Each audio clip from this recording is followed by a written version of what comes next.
Hey, what's up, my little TisaTellss? How you doing today? Well, baby, and what's up, Sussex Squad? Listen, is Meghan on a warpath? Y'all, what am I talking about? If you guys don't know, waiting for a personality, Katie decided to channel her inner mean girl and post a picture of the Queen's grandkids, but leave out Lily and Archie. Now, let me just say this, right? Let me just say this. Do I believe that Kate posted that picture? No, Kate is a pawn. She doesn't do anything. I don't even think she breathes without permission. However, I'm sure Kate co-signed it, or she was like, yeah, that's a good one, right? I'm being serious, y'all. Like, I think people are giving Kate a little bit too much credit. I do believe the palace did it to send an FU whatever to Meghan, because at the end of the day, they just are mad and they want to crush her. Imagine thinking you rule everything on heaven, hell, and on this earth, the king of the seven realms and this and that. Imagine your whole life being like, everybody needs to bow down to me. And somebody, an American, a divorced, mixed race American, turns to you and says, I'm cool, I'm going to go to Chuck E. Cheese. I got a Chuck E. Cheese date because it's Archie's 6th birthday. Imagine how mad you will be. You guys, they just want to see Meghan pay. The sad thing is they want to see Harry pay first. But I think they feel like Harry will pay the ultimate price if they can get Meghan the F out the way, right?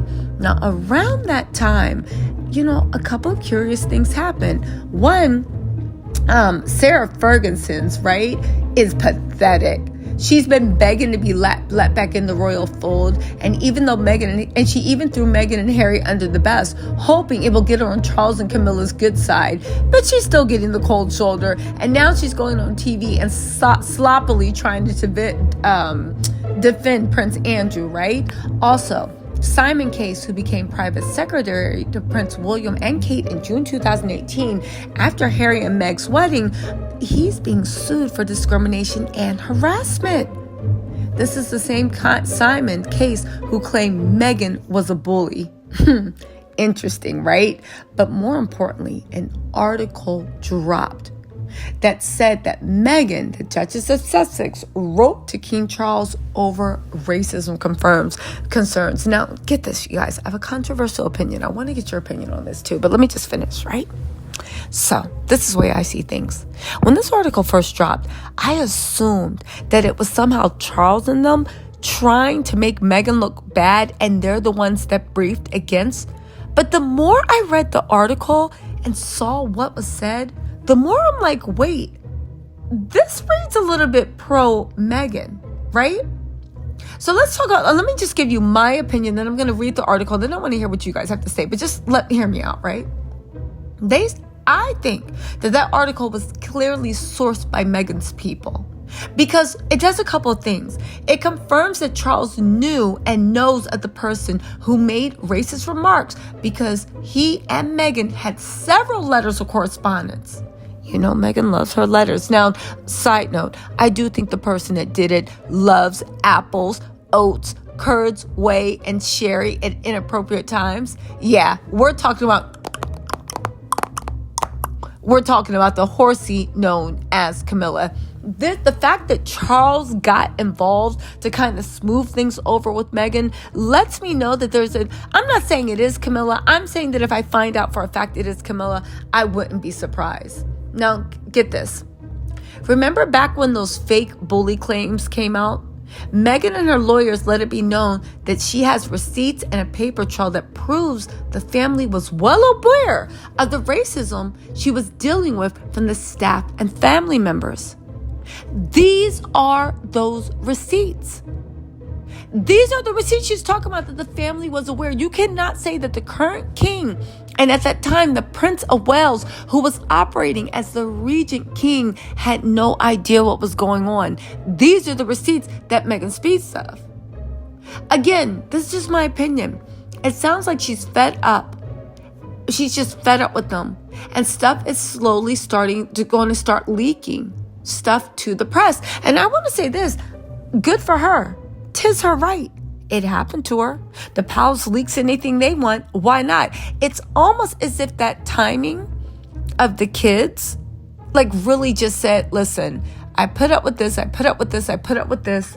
You guys are now purposely trying to exclude and humiliate my children. And it's not the first time y'all done this. Again, it is confirmed in that article that Charles knew about the staff and racist family members and tried to make excuses that it wasn't from a malicious place.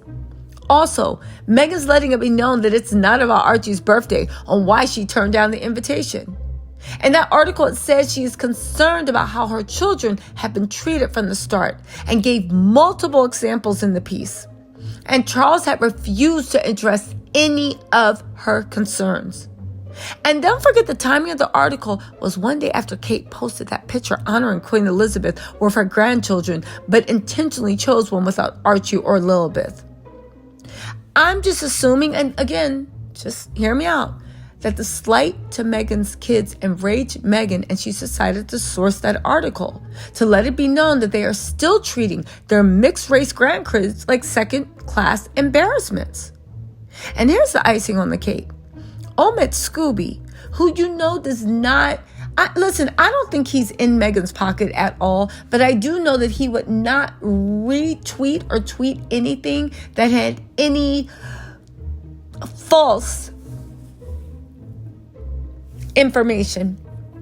And usually, whenever they need to push back on a narrative, Omid Scooby will be one of the people pushing back on the narrative. The fact that Meghan has not even pushed back on the narrative that the palace that leaked this.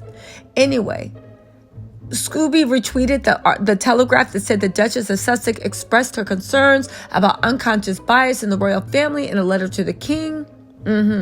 It's understood that the correspondence was sent in the wake of the March 2021 Oprah Winfrey interview. Now, I was on Twitter and I saw Royal Suitor, right? And he thinks that this is the palace briefing against Meghan, saying we saw a coordinated briefing like this from the palace. They claimed they weren't giving any right response, blah, blah, blah, blah, blah. They're trying to push this agenda, assuming they're... he thinks the palace is trying to push the agenda. He said that Harry and Meghan had a chance to reveal the existence of the letters or name who made the racist comments during the docuseries or in the spirit, but chose not to. Instead, Harry gave his family the ultimate gift by claiming the comments were made out of ignorance and unconscious bias. Yeah, but here's the thing, and I just want to say this, right? If we can accept the fact that Harry going to the coronation was his decision, and his decision didn't have anything to do with Meghan, right? I'm being serious, right? We all accept, no, you don't understand. It's Harry's decision. Meghan will just support him. Just because Harry said yes doesn't mean it's a no to Meghan. It's not an insult to Meghan. I said, okay. But also, if Harry says, because Meghan said that she was not going, it will be inauthentic of her. She don't mess with those people. She don't forgive them. Nothing's changed. It's on site whenever she sees them. Ain't nothing changed. Monday, Tuesday, Wednesday, Thursday, Friday, Saturday, and Sunday. And Kate, that goes for your BA too. She let them know ain't nothing changed, and that's why I'm not going. So if that can be known, right? And Harry basically spoke for himself when he went to the coronation, and everybody accepted that, like, oh my God, they don't have to move as one out of this, that, and the third. Then why can't we accept? Why can't we accept that when Harry said that he doesn't think what they said was racist? Why can't Harry accept? Why can't we accept that Meghan doesn't co-sign what Harry said? Why can't we accept that Meghan actually thinks, why can't we accept the fact that it's like, okay, Harry, you might got a soft spot because he's your dad and all them, and you know their hearts and all this stuff, but I don't, and I think what they did was racist. Again, if Harry can move unilaterally and disagree with Meghan, I'm not saying he does, over whether to go to the coronation, and we were cool with that, then why can't Meghan disagree with Harry over his father? Again, he said Harry gave his family the ultimate gift by claiming the comments were made out of ignorance, unconscious bias, but Meghan didn't. They said it's unlikely that Harry and Meghan would instigate a discussion of the letters now. Why not? It's their information. And we're not saying Harry and Meghan. Why couldn't Meghan? That mess that Kate did with the kids was super ignorant. And I feel like Meghan is like most moms. You can mess with me. You can say what you want about me, but you will not bring that foolishness to my children. You will not humiliate my children. No, sir. So when people are like, you find it unlikely, I don't think it's unlikely that Meghan went in a mama bear pub. Meghan's sore spot has always been her children. She left the royal family to protect her children. She keeps them away to protect her children. The only thing that makes Meghan really go crazy is people try to humiliate or disrespect her children. Listen. And they said 2 years after they were originally sent and months after they could have exclusively revealed it in their own media content. Yeah, I don't think that Charles even wants this conversation reminded or starting up on the cusp of his coronation. Again, agree to disagree with royal suitor, but I just don't think that, I don't, listen, there's nothing in this article that makes Charles and them looks good. Even by their own delusional standards, there's just nothing at all. At all. So I don't know, but let's get a little bit more into this article, okay?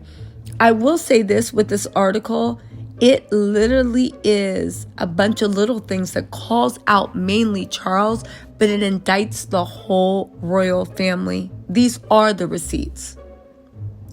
They said, it's understood that the correspondence were sent in the wake of the March 2021 Oprah Winfrey interview in which Meghan alleged that a member of the royal family had speculated about the color of her unborn son's skin. It was Camilla, I think it was, even how Camilla made jokes about them having red afros. The sources said that the Duchess feels she has not received a satisfactory response for her concerns and that it's believed to be one factor in her decision not to attend the coronation. It's understood that her letter was sent in reply to one from the king. He is believed to be the only senior member of the family to make contact with Meghan after the interview. He understood to express sadness over the rift that emerged between the two sides of the royal family. He said he was disappointed that Harry and Meghan felt the need to take such a high profile and damaging allegations. Now, again, a source claimed that the letters made clear the identity of the senior member of the family who made the comment. It's understood that both the king and Meghan acknowledged that the individual's remarks were not made with malice. The Duchess is believed to have thanked the king for his words. She is also said to suggest that she never intended to specifically accuse that person involved of being racist, but was raising concerns about unconscious bias. However, it is understood that she still considered the comment to be racist. Now, let me just say this, and I'll always say this. I quibble with the fact, and I think Meghan does it because she's so nice and she's so well-versed. I quibble over the fact that you know that you can't call people racist because it puts their defense up. So you say, no, you have an unconscious bias. Let's actually, if Meghan thinks that what was said was racist, then that means that she thinks if she thinks that what was said was racist, but the person's not racist, can we just all stop playing? Unconscious bias is racism. It's just racism without malice intent. But you don't need malice intent for racism to hurt somebody. Does everybody understand that? Racism and systematic oppression hurt whether you have good intentions or bad intentions. The fact that you have it, you literally further the sentence. Even Harry being like, unconscious bias. Harry doesn't even understand. Yeah, Harry, that's a nice way of saying you're racist, but you didn't have malice. But it still hurts me. But whatever. Meghan knows these people. If she was very firm about this, they probably would have made this on the evening news. Anyway, right? One royal source said that while the exchange was warm in tone, it had not eased the tensions between the two sides. Meghan is understood to feel that her concerns that she raised, which crucially include the way in which bullying complaints against her were handled and the allegation that neglect by the institution led her to feel like deleting herself, has still not been resolved. It was confirmed earlier this month that Harry would be attending Meghan Meghan said the desire to put her own family first by staying with Prince Archie on his first birthday, which falls on the same day, was said to be the deciding factor. However, she also wanted to protect herself by sidestepping the inevitable criticism and attention her appearance would have provoked. And get this is why I think this wasn't leaked from the palace, because this is proving that they literally scheduled the coronation on Archie's birthday to get Meghan to come. They said royal sources indicated they had never expected Meghan to fly over for the occasion, aware that her private correspondence with the king had not been enough to prevent further mudslinging from the Sussex. The continued souring of relations was seen in 6-part docuseries. Y'all, listen. I don't think, let's get this. Following the late Queen's death, the Duke and Duchess confirmed they'd like their children Archie and Lilibet to use Prince and Princess titles they automatically inherited. The palace was also aware of the Sussex frustration that the initial email correspondence about the coronation made no reference to their children and their potential involvement. The omission only fueled their feeling that their family plays second fiddle to the Wells. The palace's delay in recognizing the children's elevated status caused frustration, not least as the Prince and Princess of Wales titles and those of their children were swiftly changed. You guys, listen. This is a smoking gun. We now know who said it. I don't think this was released so close to the coronation, and I don't think anything in this article make any of the royals look good by any stretch of the way. Y'all, Meghan might be incensed, and if she is, good for her. Honestly, she has arisen. Anyway, y'all, what do you think of my theory? Seriously, y'all know I love a good conspiracy theory, so I wanted to actually weigh in on you guys. What do you actually think? Seriously, let me know in the comments, and I will talk to you later. Bye.